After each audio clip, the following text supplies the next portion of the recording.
Ea nahi dudan, jakina. Eta argiaren fakturan aurreztea. Eta gasarenean. Ona da planetarentzat. Eta orain diru laguntzak dituzte. Inbertitu efizientzian. Egin zure etxe bizitza efizienteagoa eta jasangarriagoa. Eta aurrezten lagun diezazula. Birgaitze eraginkorra.laboralkutxa.eus.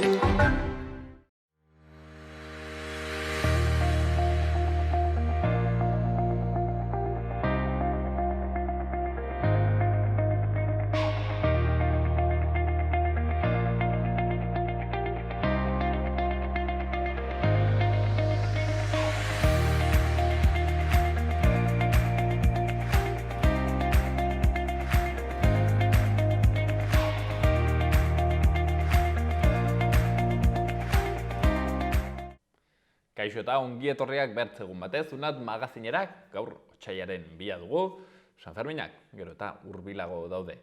Guk bi elkarrizketa izanen ditugu gaurkoan, lehenik eta behin, Katxalingorri elkarteko kidekin egonen gara, horko Edur Garziarekin eta Arraitz Kojekin, biak ere elkarteko kideak, izan ere, jakinen duzuenez, Nafarroako gobernuak diru laguntzak murriztu zizkion edo lizitazioan behintzat diru gutxiago jarri zuen LGTBI zerbitzua garatzeko Nafarroan zehar, horren kontra altxatu ziren Katxalingorri elkarteko kideak, eta ikusiko duzue orain, zein den haiek eman duten urrengo pausua. Bigarren elkarrizketa berriz, euskara izanen dugu mintzagai, eta kasu honetan Joseba Otanorekin egonen gara, administrazio euskeraz elkarteko kidea da bera, eta kontatuko dugu nola Arartekoak, Nafarroko gobernuaren entitate horrek, gomendio komunikatu bat atera duen, erdialdeko Nafarroan euskara bermatu dadin eskatuz Nafarroko gobernuari. Guzti hori baino lehen, gaitezen, betiko edukiekin. Lehenik eta behin, efemerideak. Otsailaren 2 zen, 1941 Franco eta Mussolini bildu ziren Boardiggeran, Italian. 1977an, Shakira, abeslari kolonbiarra jaio zen. 2008an, Gyanendra erregeak Nepalko gobernua bertan bera utzi zuen eta botere osoa bereganatu zuen. 2014an, otsailaren 2ko enbata izan genuen. Azken 30 urtetako itsas enbata handienaren ondorioz, Euskal Kostalde osoko udalerri eta portuek kalte ugari eta larriak jasan zituzten, oso bereziki Donostia, Bermeo, Zarautze eta Hendaia udalerriek. Ikus ditzagun gaurko lerroburu nagusiak.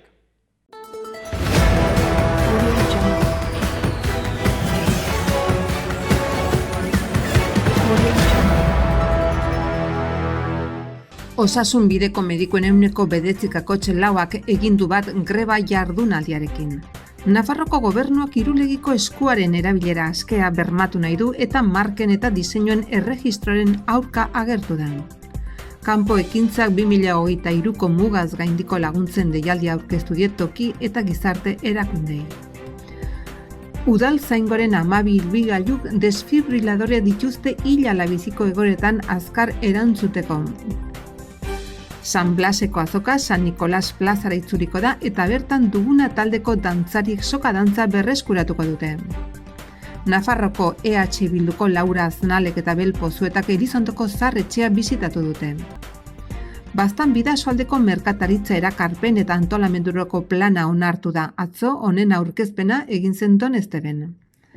Magia protagonista otsailean Zibibox sarean haur eta familientzako 4 ikuskizun eta tailerrekin.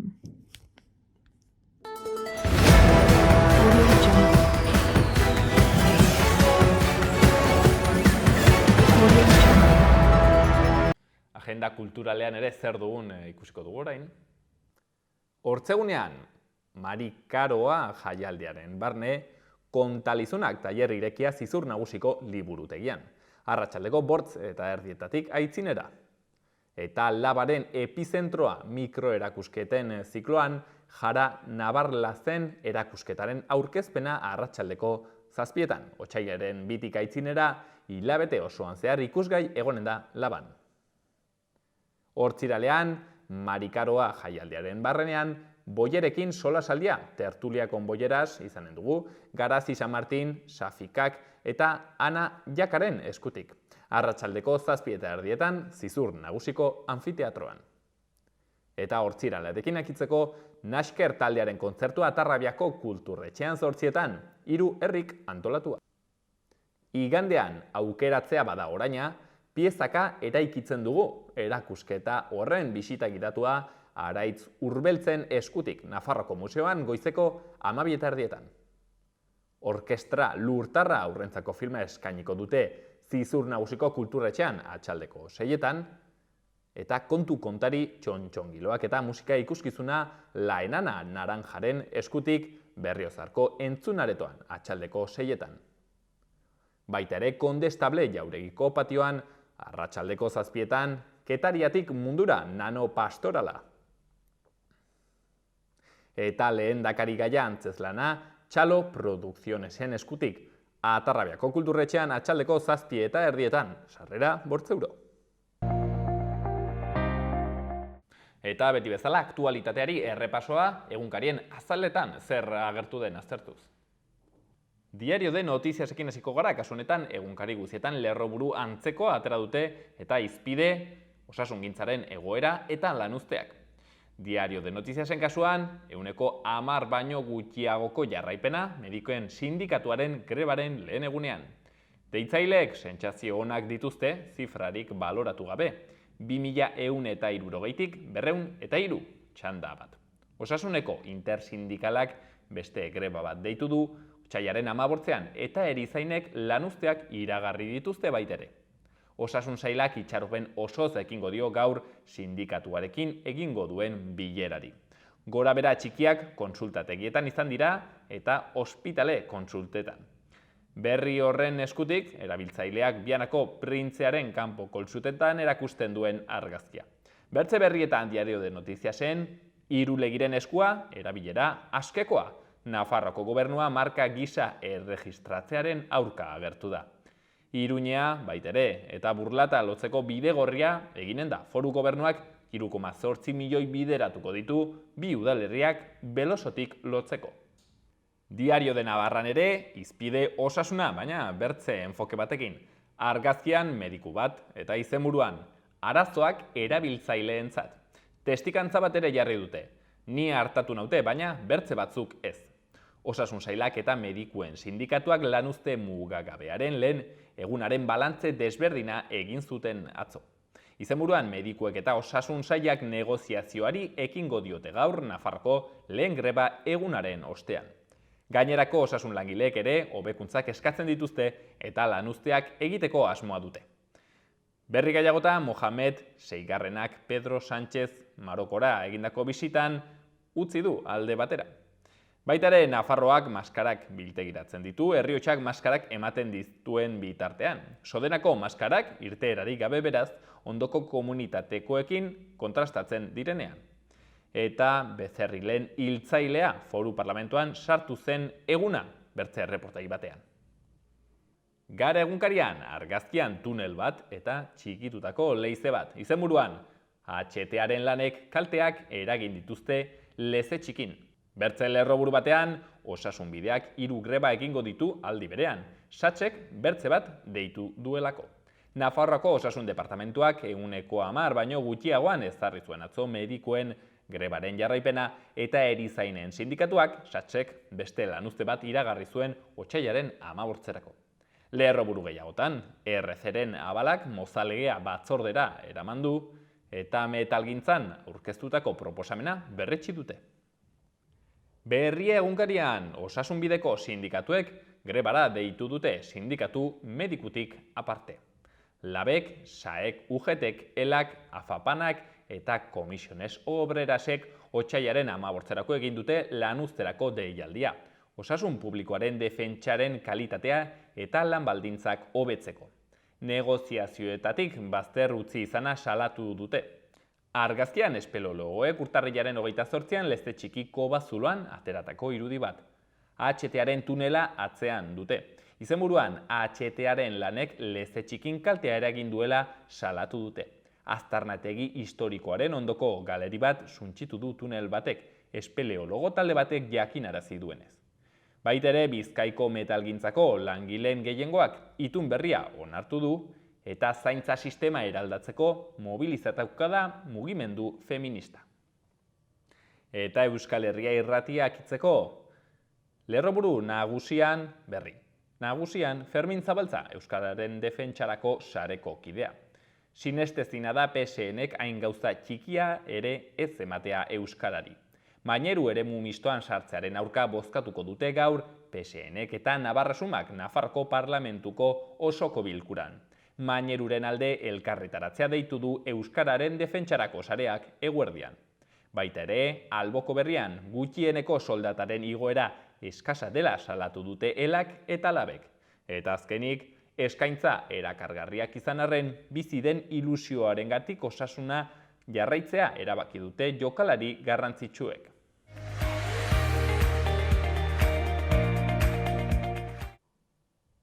Gaurko eta biharko eguraldia. Gaur hortzegunean giro eguzkitsua, goizean goiz odeigune batzuk eta lainoa ikus ditzakegu, baina arratsalderako garbitu eginen du. Ekialdeko haizea ibiliko da, arratsaldean iparrukitu nabarmenarekin eta Ebro ibarrean eta inguruetan enbarazu egin dezake. Temperatura maksimoetan ia ez da aldaketarik izanen, baina beti ere igotzeko joerarekin. Iluntzean oso bizkor jaitsiko da temperatura eta berriro ere izotza botako du. Eta bihar giro eguzkitsua egun sentian temperatura baxuekin. Izotza botako du barnealdeko leku askotan, temperatura maksimoak 9 eta 13 gradu artekoak izanen dira. Egun sentian lanbroa eta lainoguneak sortuko dira, baina goizak aurrera egin einean garbitzera eginen du. Ekialdeko haizea ibiliko da, baina suabe.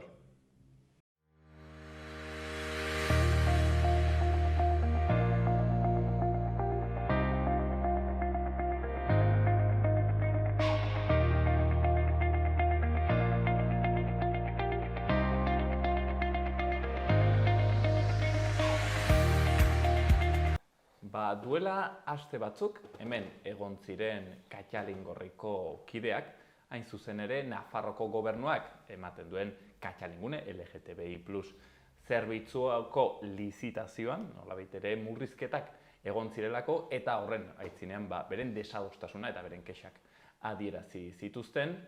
Eta orain, bertzelako pauso bat eman dute, bigarren pauso bat izan ere badirudi ez dela hortan arazoa konpondu, eta haiek ez dire beraz plegura aurkeztu. Bueno, guztia zertan datzan azaltzeko, Katxalingorreko kide birekin egonen gara, gaur hemen solasean, alde batetik Edur Gartziarekin, arratsaldeon Edur, Kaixo, eta bertzetik Arraitz Kojekin. Kaixo. Mila esker hemen egoteagatik. Zuri. Edur, zurekin hasiko naiz. Bueno, pixkete memoria egiteko, memoria gutxi baitugu gaur egun, zertan datza nolabait ere gatazka, zertan dago afera hau? Katalingune LGTB zerbitzu publikoa da, Nafar Gobernuako LGTB zerbitzu publikoa, baina Katalingorri elkarteak kudeatzen zuen edo duen zerbitzua. Katalingorri kolektiboek osatutako, LGT kolektiboak osatutako elkartea da bai, eta 2016tik kudeatzen hasi zen Katalingune zerbitzua sortu zenetik, baina duela 30 urte ibili zen Katalingorri arreta ematen kolektiboari. Eta hori 2016an profesionalizatu egin zen zerbitzua eta arreta ere Nafar Gobernuak ematen hasi zen, hori Katalingorreren bidez. Eta pixkanaka handituz joan egin da Katalingune, hasieran bulego bakarra, hurrengo urteetan mantendu egin ziren bulegoak eta profesionalak, gero presupuestoa ere handituz joan zen, zerbitzua oso ondo funtzionatzen zuen, eta ikusi egin zen, landa eremuan ere arreta behar zela eta hartaraino ailegatu behar ginela, beraz, handituz joan zen, beste bulego bat ireki zen Tuteran, gero ere, hori 2018an, 2018an, barkatu, zer gertatzen zait 2018arekin. 2018an, hori Tuterako bulegoa ireki zen, eta gero Irurtzun, Tafaia eta Esteia. Gaur egun 5 bulego daude. Iruñan eta aipatu ditudanak. Eta, zer gertatu zaigu? Azkeneko denboraldi honetan, lizitazio publiko bat atea zen, zerbitzua profesionalizatzeko eta garatzen jarraitzeko, esan zuten Inaik erabaki zuen lizitazio bat ateatzea, eta bueno, hor aurkitu genituen kondiziones, nola esaten da? Baldintzak?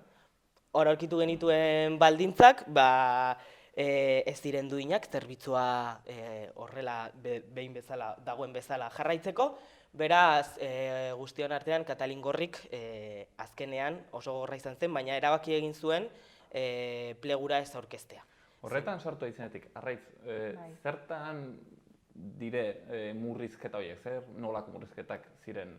Bai, murrizketa izan da, Nafar gobernuko parlamentuak onartu zituen 248.000 euroko diru laguntza bat Katalunia zerbitzua aurrera eramateko 2023an.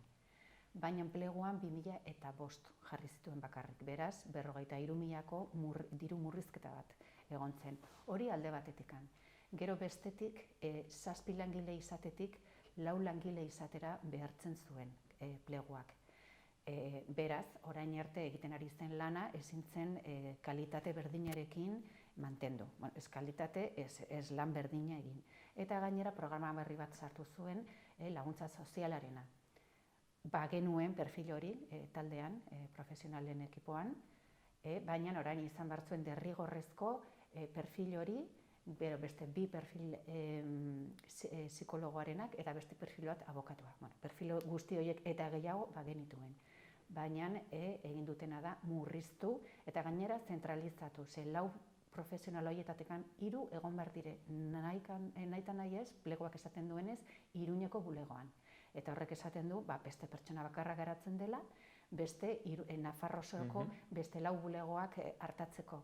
Eta hor matematikoki ikusten da alde batetik, diru aldetik, murrizketa handi bat, teknikoki ere bai, ezin dugulako orain arte eman dugun kalitatezko arreta sexologiko eta juridikoa eta sensibilizazioa aurrera eraman. Kalitatearekin ez.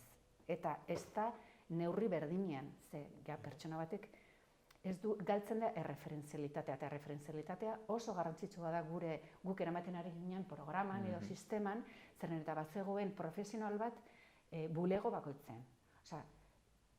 Lizarran zegoen bat, Tuteran zegoen beste bat, eta Faian zegoen beste bat, Iruñan. Eta profesionaleik egiten zutena zen zonalde guztiaren mapeo bat. Eskola guztiekin hitz egin, udaletxeekin, kultura eragileekin, kirol eragileekin, eta orduan joaten zen lan bat egiten, landa eremuan, eta orain ezinezkoa dena, izango dena, pertsona bakar batekin. Erreferentzialitatea galdu egiten da. Pertsona batek ezin du asumitu, beste 4 profesionalek egiten zuten lana. Zeren Arraiz, lana bazen. Lana eta asko, eta ez ginen iristen. Lehen urteako lan asko, aurte hontara pasa behar izan genuen, ez dakit zenbat aurkezpen egin gabe, ez ginelako iristen. Ez ginen iristen, eta gainera egin dute eten, eta zerbitzua desmantelatu. Edur, ez dakit nola egiten den eragiketa hori, hau da lan gehiago, jende gutxiagorekin eta ere teknikoki murrizketekin, nola egiten da? Galdera hona, guk ez dakigu, oraindik ez daukago erantzunik. Guk hasieratik, plego atera zenetik, bueltaka ibili gara, hainbat proposamen egin ditugu, baina, Arraitzek esan duen moduan, egiten ari garen lanari jarraipen emateko eta arretak kalitatezkoak izateko ez du ematen. Hor parlamentuan politikariekin egon ginen eta PSNek eta Podemosek esaten zuen nabik izango zituela orain responsabilitate horiek, ez? Nabi zer da, Edur, guk ez dugu ezagutzen? Inai, Nafarroko Berdintasun Institutua.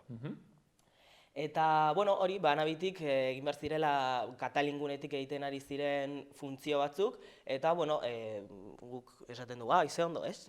Nafar gobernuak behingoz ere orain aurrera eramango ditu, 2016-etik legean ere idatzi ziren hainbat artikulu aurrera eramaten ari ditu, eta funtzio horiek bereganatzen ari ditu, baina, Katalingunek egin duen lanari jarraipena emateko, ez dakigu adibidez prozesu parte hartzaile bat izan kolektiboekin edo langileekin zen guk izan gara zerbitzua baratu duguna. Nabik hor egon da eta koordinatu gara, baina haiek ez dakite zein den adibidez landa eremuko errealitatea ez dira han egon. Beraz, normal, agian haiek ikusten dute zenbakietan, bakarrik arreta bat egon da, baina arreta bat egiteko adibidez 5 mugimendu egin behar dira, profesional batekin, edo familiarekin, edo deitu, edo halakoak. Haiekin elkartu zaretenean, pentsatzen dut, hau ez, nola baitere azaldu zaiei, ze erantzun jaso duzu da, zer erraten zizuen, nola justifikatzen zuten murrizketa? Zerbitzua profesionalizatu nahi zutela, eta zenbakiak ez zutela ematen halako lan kopuru handia zegoenik, beraz Nabik hasiko dela hor ere funtzio batzuk hartzen, baina ez dakigu nola, oraindik ez dakigu ezer, Gizain Fundazioari egin behar zaion kargua zerbitzua kudeatzeko, eta oraindik guk ere ez dakigu nolakoa izango den ordutegia, ez funtzioak, ez profesional kopuruak laugeatuko diren edo lehen arraitze komentatu den moduan presupuesto hori osoa Katalingune bideratzen bada berreskuratu daitezke hainbat langile, hainbat profesional zerbitzua orain arte egon den moduan gelditzeko eta garatzen jarraitzeko. Arraitz, honen aitzinean ikusita nola baitere hor ez zagoela atera biderik, erabaki neko gogorra hartu duzu. Oso gogorra izan da, erabaki hori hartzea, baina ez genuen beste irten biderik. Pleguan proposatzen zen eskema edo sistema suposatzen du bai ala bai kalitatearen merma bat, eta ezin genuen onartu hori. Oraindik lan erraldoia dago egiteko LGTBI aferan, eta egia esan ez genuen espero. Hau izan da bizkarretik labankada bat, desmentalazio bat, eta zer dagoen atzen oraindik ez dakigu. Suposatu dezakegu, izan daitekeela motivazioa, agian zerbitzuaren kontrola handiagoa izatea, zeren eta lana egin dute kolektiboek voluntarioki, voluntares bezala, orain dela 20 urtetik eta urrutiago, 30 urte hasi ziren, eta agian izan daiteke hori motivazioa. Ze bestela, bestea ez dugu lertzen nola utzi daiteken landa eremua arretari gabe, nola utzi daiteke LGTB pertsonak eta beraien familiak egoera honetan, momentu honetan badago jendea jartzen ari dena, eta ez gaude hitz egiten gripe batetaz, ari gara hitz egiten bizitza egoera bitaletaz, eta etortzen direla oso kasu larriak askotan hartatzeko, bai juridikoki, bai sexologikoki, eta orduan guk ez dugu arazorik kudeaketa gizainetik egiteko edo nahi duten bezala, baina hasi daitezela trasbasea poliki ondo egiten eta kontutan harturik profesionalen iritzia eta kolektiboaren iritzia. Ze adibidez legea bai egin zen, elkarrekin egin zen kolektiboekin, baina hau izan da erabaki unilateral bat, eta ez dugu ulertzen zergaitik ez dituzten kontutan hartu profesionalek. Eta gainera, Nafarroan dauden LGTBI+ hartatzeko profesionalek dira oso onak. Osea, orain arte inguruko probintzietatik eta ari ziren Nafarrora begira. Etortzen ziren Katalingune zerbitzua bisitatzera ikusteko nola egiten genuen implantatzeko beraien herrialdeetan eta zonaldeetan. Eta orain batean gelditu gara horrela bilutsik eta gixajuak gelditu diren gure lau lankidek orain kudeatu behar dute Nafarroa osoa. Bakit translegearen inguruan eta gai honen inguruan ere bai, nahiko aitzindari izan dela Nafarroa eta referente bat gauza honetzetan, da pentsatzen dut honetan ere. Beraz, Arraitz, ez zarete aurkeztu plegu horretara, plegua ebatzi da dagoeneko, pentsatzen dut, norra aurkeztu da? Ez da inora aurkeztu. Ez zintzen inora aurkeztu, ez zuen zentzugabekeri bat plegu hori. Ez zen inora aurkeztu, eta orduan Nafarro gobernuak esan du, ez denez inora aurkeztu, gizainak kudeatuko du. guri ondo iruditzen zaigu. Gizainak Gizain. ze funtzio egiten du elkartenek? Hainbat zerbitzu sozialak, zerbitzu sozial kudeatzen ditu, publikoki.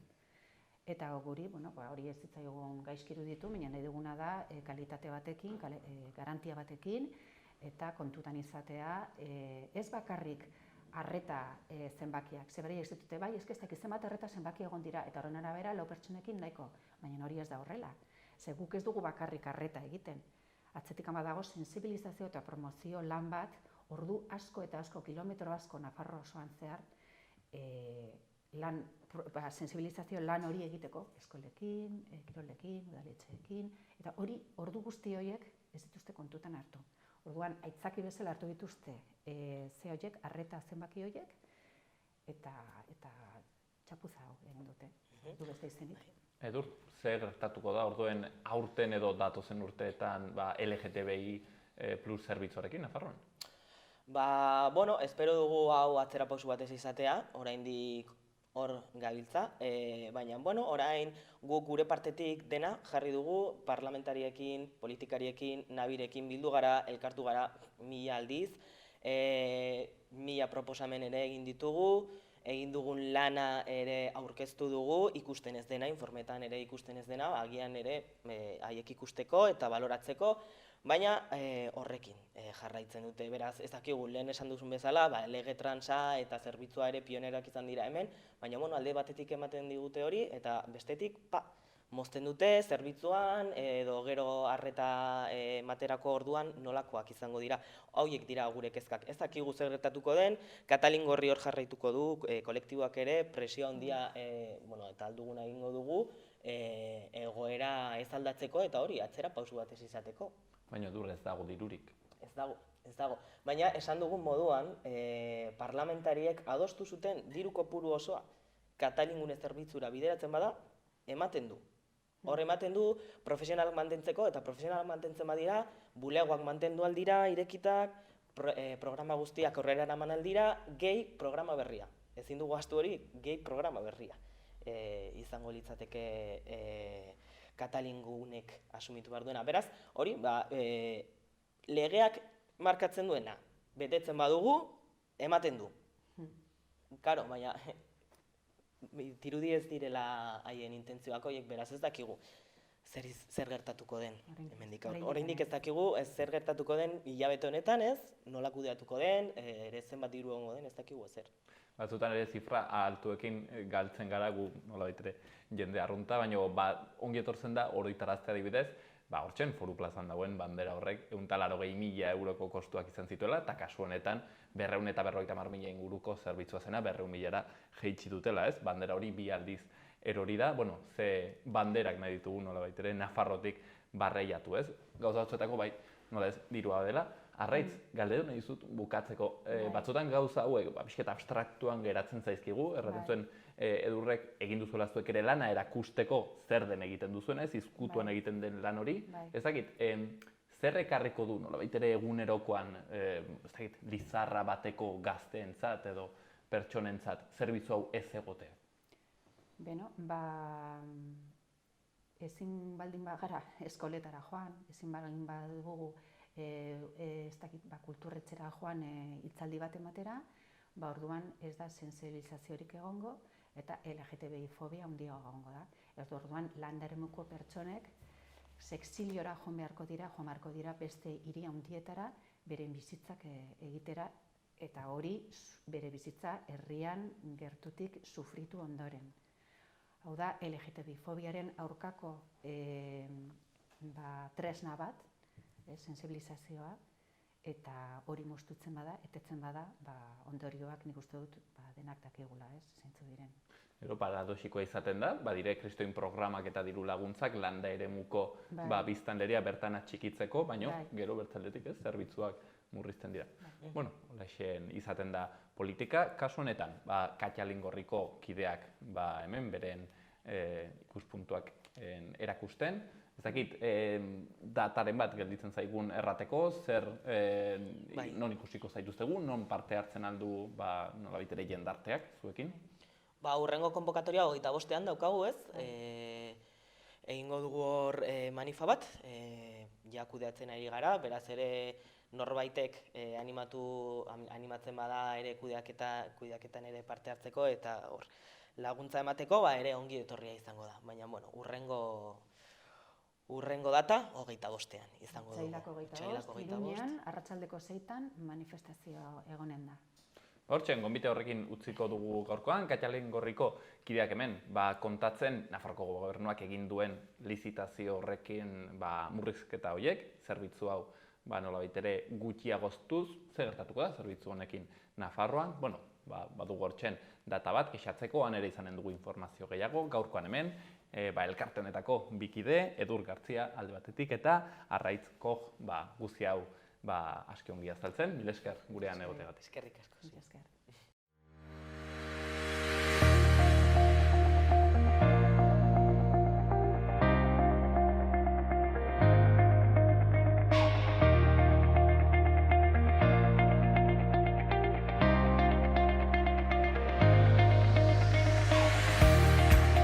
Goazen gaurko Iruñeko udaleko berriekin.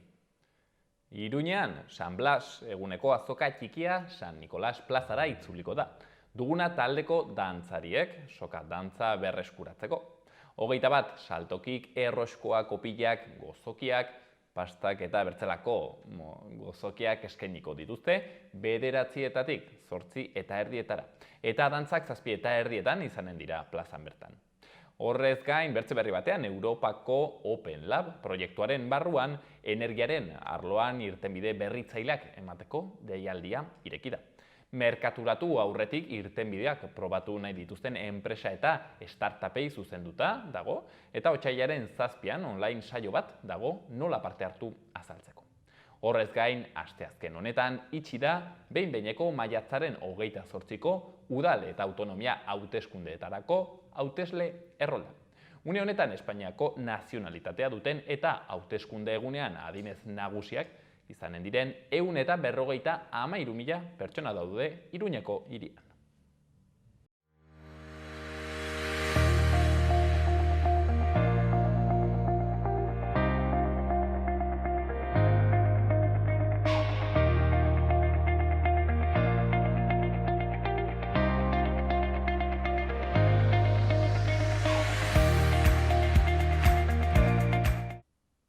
Lehen aipatu dugun legez, gaurkoan administrazio euskaraz taldeko kide den Joseba Otanorekin egonen gara, izan ere, Arartekoak gomendio hau eman dio Nafarroako erdialdean garatzeko partzuergoari.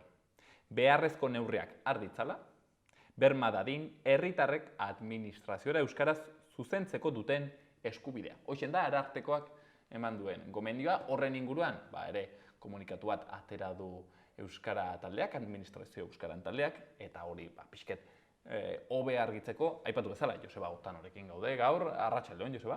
Arratsaldeon, zuri. Mil esker gurean egoteagatik. Joseba, lehenik eta behin, Arartekoa, zer da elkarte hau? Arartekoa?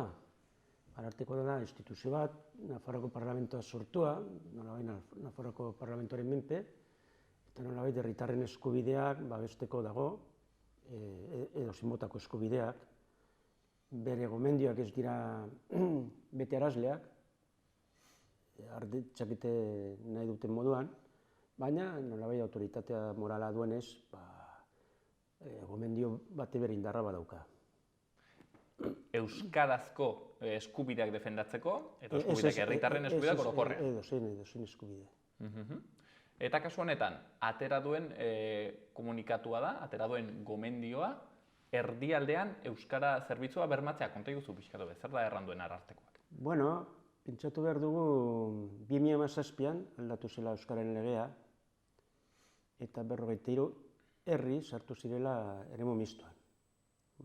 Haiek eskatu zuten, parlamentoko onartu zuen, hori zen laukoaren garaia, eta herri horien artean daude Adios eta Tirapu. Eta Adios eta Tirapu daude partzuergo horretan. Orduan, hortik, orain dela 4 urtetik, horiek ere badute eskubidea administrazioa euskaraz zuzentzeko. Eta orduan, Arartekoak errandio, bermatu behar duela hori. Lehen ez egon behartuta, orain bai. Hori da. Hori da errandiona. Beraz, honek badu kusteko maineruko kontuarekin edo ni erabat galduta nago honetan? Bai, maineru eskatu du, sar daiteke, gero kontua da udal bat sartzen denean, neurri batzuk hartu behar ditu. Zein da diferentzia eremu mistoan edo eremu euskaldunian egotea? Eremu mistoan jendeak dauka eskubidea euskara zuzentzeko administrazioari, ez? Hori da diferentzia bakarra.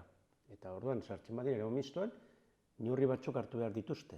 Eta horrezatik lan-deialdietan euskara puntatuko dute, meritu moduan, edo eskatuko dute euskara postu batzuetarako. Eta maineru sartzen bada, ez bakarrik maineru baldin bada sartuta beste partzuergo batean, partzuergo ere behartuta geratzen da.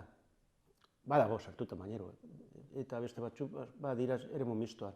Eta horrekin ere ararteko gauza bere errandu, berbatu behar duela. Gaur egun ez dire bermatzen. Erdialdeko eremuko euskara eskakizunak ez dire bermatzen. Bueno, orain arte 53 herri horietan iaia neurririk ez dute hartu.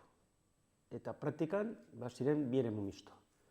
Betiko eremu mistoa, hor bai, puntatzen da euskera, postu batzuetan eskatzen da euskera, batzuk hobeto, beste batzuk ezin ongi, Iruñeko udala adibidez nahiko oker jokatzen du. Baina nolabait kontuan hartzen dute. Eta beste eremu mistoa zen berria. Sartu ziren 53 horiena. Haiek jokatzen zuten, oraindik eremu euskaldunean egongo balira bezala. Orain hasi dira zerbait puntuatzen, orain egiten ari da egonkortze prozesua, eta lan deialdi asko egin dituzte. Eta lehenengo zantxoak eman dituzte, bai. Baina, partzuergo horrek ez dut lan deialdirik egin, agian ez du beharrik izan, ez du bermatzen. Ez du bermatzen gutxienez paperean, berak dio praktikan bai. Baina paperean ez, paperean jarri behar du postu batzuetan eskatuko dela euskara, eta gainontzekoetan nahi badu puntatu meritu moduan, ez? Ari gara solasean, batez ere lanpostuetako euskara eskakizunetaz, edo baita ere, pentsazut horrekin lotua dagoela, baina zu administrazioara joaten zarenean, erdialdeko herri batean izateko euskarazko, hartatzea euskarazko zerbitzua ere bai, gauz guzi horietaz ari gara solasean, ez? Bai, euskaraz hartatzea, bai, hori da, eremu mistoan sartzeak horrelako betekizuna sartzen du. Nolabait ere, Nafarroko gobernuari hau bere begien aitzinean jartzen zaionean, zer uste duzu erranen duela? Arartekoak ari du erraten, ez gomendatzen betetzeko, ez da betetzen, zer uste duzu erranen dutela? Ez ere ez, ahi erranen dute. Udal autonomia respetatzen dutela, eta ez dela haien kontua, eta, konpon dezatela nahi duten moduan. Berak jasotzen badu gomendio bat, eta jaso ditu batzuetan, kasurik ez du egin. Ez egin, Joseba, hau pixket nolabait ere lurreratzeko, zere batzutan iruditzen zaizkigu gauza ez dakitez, urrunak direla, edo erraten du, administrazioko kontuak ez dakitez, guri eragiten ez digutenak. Zertan eragingo digu guri herritar bezala, honek nolabait ere, ez betetzea eskakizun hori? Bueno, kasu honetan adioz eta tirapuko kontua da, baina zu jaten bazara administraziora, adibidez, Iruña eremu mistoan dago, Berrizarri bai, jaten bazara eta euskarazko zerbitzu nahi baduzu, udalak ez badu behar bezala prestatu zerbitzua, ez duzu jasoko. Baliteke kasualitatez, euskaldun bat topatzea, baina berez kontua da, erdalduna bihurtzen zarela, eta erdaldun moduan jokatzen duzula, eta azkenean nolabait ordezkatze prozesuak aurrera egiten duela, horri esker. Zuek egiten duzuen lana, kasu honetan, uste duzu, eragina izaten alduela, nolabait ere administrazioan euskeraz taldetik egiten duzuen lana, hau da, seinalatzea, haizue, zarete betatzen ari. Gero eta zailagoa da, justo aldaketa politiko gertatu zenean, 2007an, eta nolabait indar harreman politiko aldatu zenean, hasi ziren besteak gogor, euskaren aurka, epaia sartu ziren tartean, Nafarroako administrazio auzitegia, eta ez da bat ere erraza, Lortzen ditugu ebazpen batzuk, Arartekoaren aldetik, lehen garaipen txiki batzuk lortze errazagoa zen, baina gaur egun ez da garirik onena. Ematen du, nolabait alderdi euskaltzalek indar gehien hartu duten momentuan, inoiz baino okerrago gaudela. Norbaitek erranen du, Joseba, hemen kontua da kalean manifestatzea.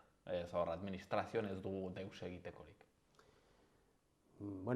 Kalean manifestatu behar denean, horretarako antolatu behar da, baina administrazioan eskubidea dugu euskaraz egiteko eta nolabait eragin psikologikoa dauka. Orduan pentsatzen duzu zure herrian zaudela, bestela ematen du atzerrian gaudela. Ze kontu gehiagotan zaudete administrazioan euskaraz taldea, hor zaudete buru belarri hainbat kontukin pentsatzen dute zuela ematen nolabait ere izaten alden gaitasunak badiren arazo guziei erantzuteko, baina ez dakit, zertan errango zen duten zaudetela orain lanean edo zein direzuen lanaren ardatzak momentu honetan? Hildo nagusia agian da plantilla organikoak aztertzea, eta hortik datoz eskaerak, eta azkenean jotzen dugu Nafarroko Arartekoaren gana. Beste betetik bultzatu dugu Euskaren Defentsarako Sarea, gaur dago deialdia, 12etan, Maineruren alde. Eta, batez ere orain horretan gaude, Iruneko Euskalgintzan ere sartuta gaude, orduan Iruneko Euskalgintzak egiten duen guztian gu ere bagara. Merezi du azpimarratzea, nabarmentzea orain bota duzun honek, gaur erran duzu dugula manifestazio hori, Mainerurena? Bai, 12etan, manifestazio, kontzentrazioa. 12etan, bai, parlamentoan, gutxi gora bera orduan erabakiko dute, eta oso bapateko izan da, deialdia azken momentuan, ezin da espero jende askori, baina, gutxineko erantzuna izango da, ez? Erran dute, edo aitu nion, Maineruko alkate jaunari, erabat, haserre eta impotentzia handiarekin sentitzen zela. Ikusten da demokraziak hutsuneak dituela, ez? Udal batek eskatzen du gauza bat eta ez dioten hartzen. Nola den egoera orokorrean, beste adibide bat. Beste adibide bat, Mainerukoa, beste adibide bat, Joseba, eta honekin, noitere izteko galdetu nahi dizut, Nafarroko gobernua euskarafoboa dela erran dezakegu, eta Mainerukoa horren azkeneko 11. adibidea dela. Bai, euskarafoboa da, nahiz eta alderdi abertzaleekin nolabait koalizioan egon, euskarafoboa segitzen du, PSOE, euskarafoboa hasieratik eta bukaeran arte, azken egunen arte. Nik nahiago du valorazio politikorik ez egin horretaz, bestela, hagen beste eremu batean sartuko ginetik, baina horrela da. Nafarroko gobernuaren praktika behintzat, ikusten dugunez, Maineruko adibidean, edo orain Arartekoak egin duen komunikazio horretan, ez da, euskara bermatzearena beti behintzat, eta hortzen utxuneak, edozen kasutan, utxune horiek nolabait ere seinalatzen eta isten saiatzen, hortzen administrazio euskaraz taldea, eta hartako kide eta lanean buru belarri diarduen, Joseba Otano, gaurkoan kontatzen, bertze behin, zein diren hementxen egiten dituzten truko horiek Nafarroko gobernutik. Joseba, mila esker hondit. Vale, agur.